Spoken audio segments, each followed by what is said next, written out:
قرآن کو ہمارے درد کا علاج بن کیا گیا ہے، قرآن کو ہمارے مرض کا علاج بن کے آیا ہے۔ یہ لوگ نہیں آ رہے، کیا سمجھیں گے، کیا سنیں گے کہ ماتا نے کیا تبدیل کیا اور کیا پیغام دیا ہے۔ اور ہمارے پاس اتنا ہے لیکن تمہارا حق ہے کہ آپ اس کے اتنا چاہیے کچھ میں دے سکو، کچھ باندھ سکو، کچھ حق لے سکو، لیکن بہت سارے حضرات ایسے ہیں جو کوئی ختم کرنے کو آتے ہیں، ان کو سننا نہیں چاہتے ہیں کہ امام صاحب نے کیا دیا اور امام صاحب نے کیا پیغام دیا۔ اللہ تعالیٰ آپ کے ہماری رائے فرمائے۔ ہمارے لیے شفا ہے، اور یہی وجہ ہے کہ جب جس زمانے میں مسلمانوں نے قرآن کو شفا بنا کر کے اپنے سینے سے لگایا، وہ زندگی میں بھی کامیاب ہے اور آخر میں کامیاب ہے۔ اور بہت ہی بڑی جگہ یہ کہتا ہوں میرا ہے کہ جس زمانے میں لوگوں نے قرآن سے دوری اختیار کیا، قرآن کو تاپ کے رکھا، وہاں بھی ہے تو دنیا میں زندگی اچھی ہے، لوگوں کی زندگی ہو رہی ہے۔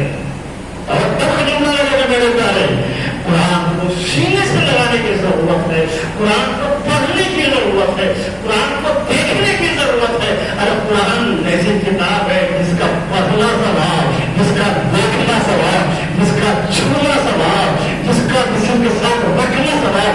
قسم خدا کے دنیا میں بے شمار کتابیں ہیں، ان تمام کتابوں میں اگر قرآن مقام نہ رکھتا ہے تو قرآن پاک ہے۔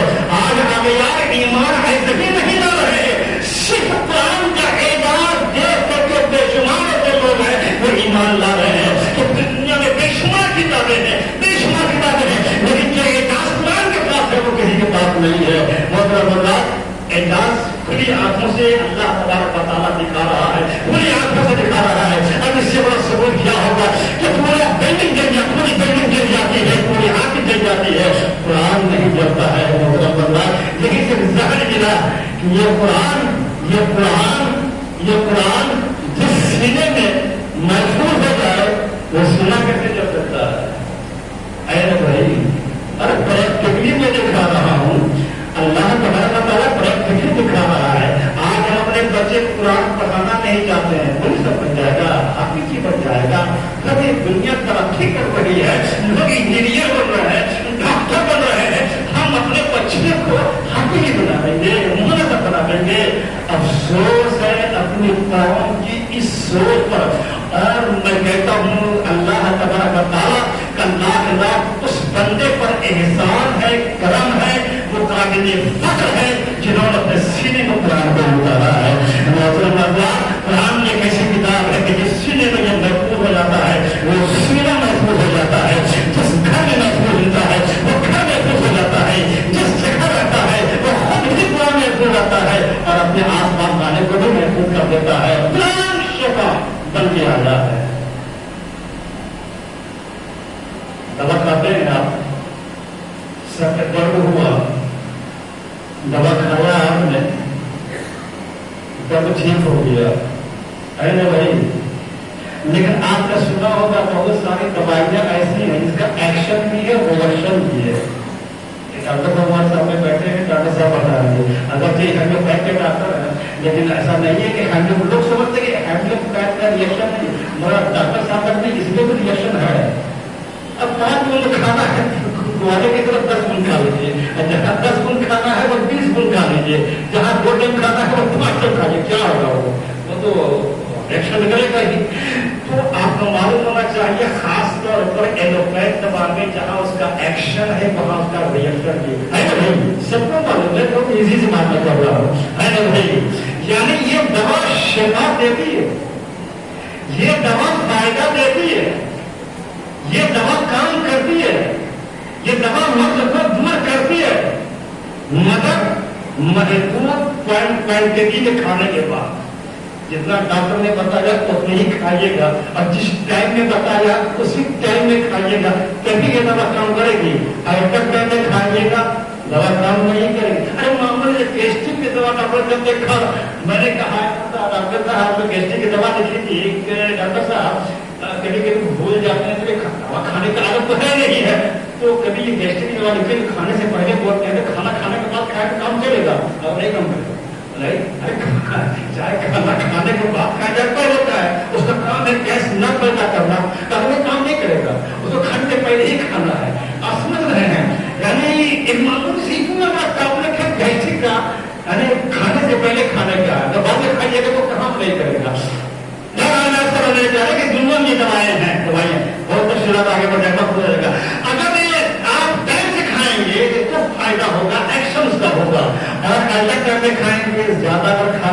کیا ہوگا؟ ری ایکشن. ری ایکشن کا مطلب یہ ہے کہ فائدہ کرنے کے بجائے پھر الٹا جو ہے آپ کا کڈنی ڈیمیج کرے گا, آپ کا پھیپڑا ڈیمیج کرے گا, آپ کا لیور ڈیمیج کرے گا, اور کیا کیا کرے گا پتا نہیں نا. یہ جینے کی دوائیں ہیں. قسم خدا کے قرآن کے لفظ کے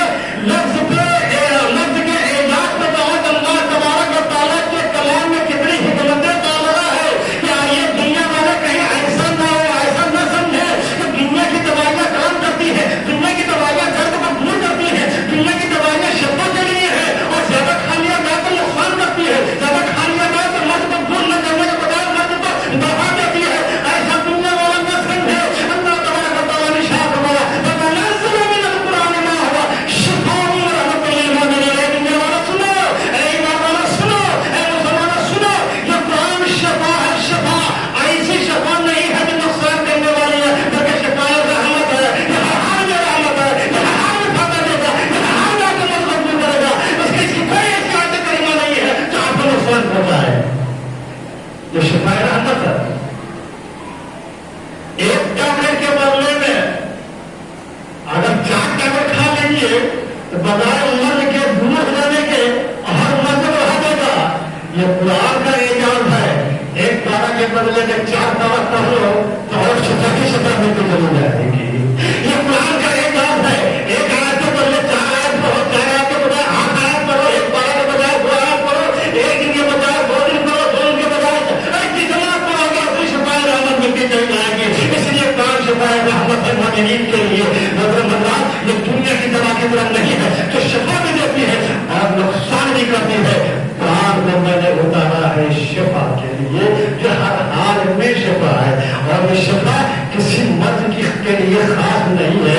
اب اپنی بیماری کو آپ دیکھیے اور قرآن سے علاج حاصل کریے. میں دعوے کے ساتھ کہتا ہوں, بہت ہی حق یقین کے ساتھ کہتا ہوں, قرآن میں سینے کے درد کا بھی علاج ہے, پیٹ کے درد کا بھی علاج ہے, سر میں درد کا علاج ہے, کڈنی کے درد کا علاج ہے, لیور کے درد کا علاج ہے, پھیپڑے کے درد کا علاج ہے, شوگر کے درد کا علاج ہے, قلب کے درد کا علاج ہے, ہارٹ اٹیک کے درد کا علاج ہے. اب ایسے نہیں بولتا ہوں, یہ مت سمجھے کہ میں الفاظ کے ذریعے بول رہا ہوں.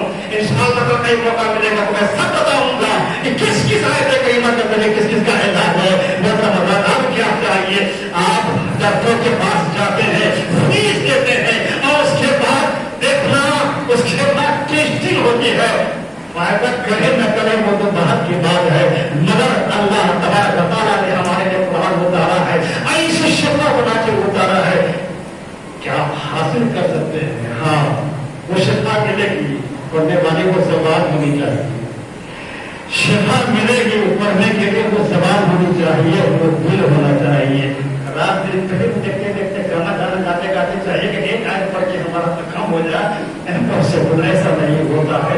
پڑھنے کے لیے وہ زبان چاہیے. اگر زبان پاکیزہ ہو, زبان مطہر ہو, زبان پڑھنا اچھی ہو, زبان ہی نہیں بلکہ عادات اچھے ہو, آپ کی زندگی اچھی ہو, اللہ کے ذکر و زندگی گزرتی ہو, قرآن کی ایک ایک آیت میں تاثیر ہے اور بے شمار واقعات ہیں. قرآن پاک کتنے انداز کو بزرگوں نے شفا دے دیا ہے. بہرحال انشاءاللہ اللہ چاہتے ہیں یہ آپ سمجھنا چاہتے ہیں شفا کیسی شفا ہے اور شفا کا عالم کیا ہے, قرآن کی حقیقت کیا ہے, ماہیت کیا ہے, قرآن کتنا پڑھنا چاہیے, کیسے پڑھنا چاہیے, کب پڑھنا چاہیے, قرآن پڑھ کے ہمیں کیا ملے گا.